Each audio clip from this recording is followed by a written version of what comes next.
So our next unit is the French Revolution, and today we're going to start by looking at the origins of the revolution, why there's a revolt in France.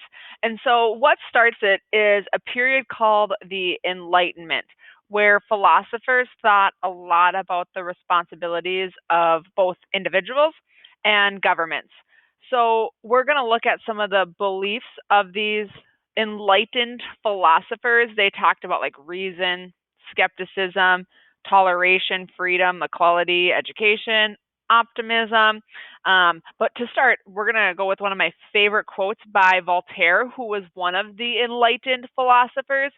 And Voltaire said, I may not agree with a word you say, but I will defend to the death your right to say it. So he is talking about freedom of speech. And even though sometimes you disagree with someone, if we start to limit what people are allowed to say, all of a sudden, like we're really not going to be able to say anything.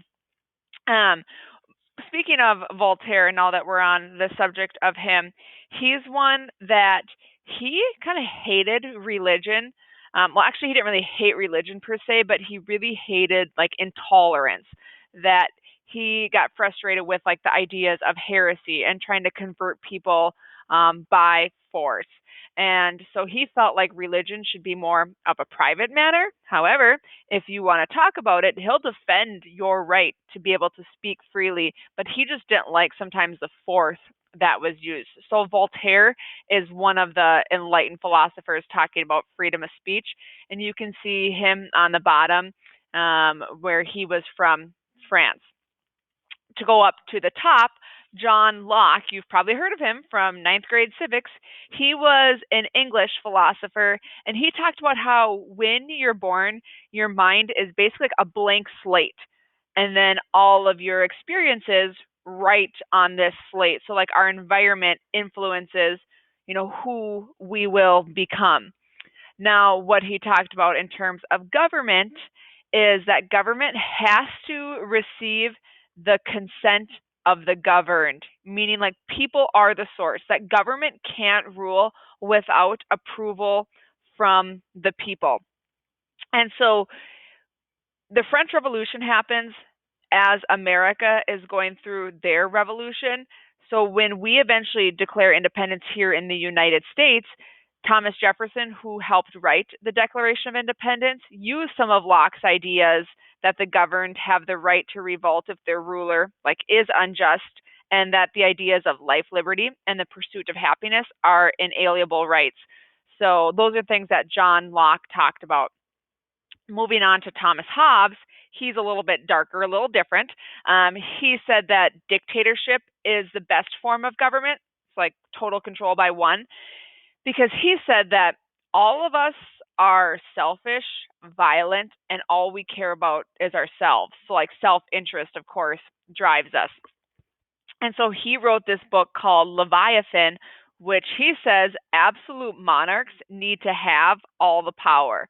So he's kind of going back to the way things have been, because he says when more people have power, it's hard to identify who's responsible, and like the buck gets passed.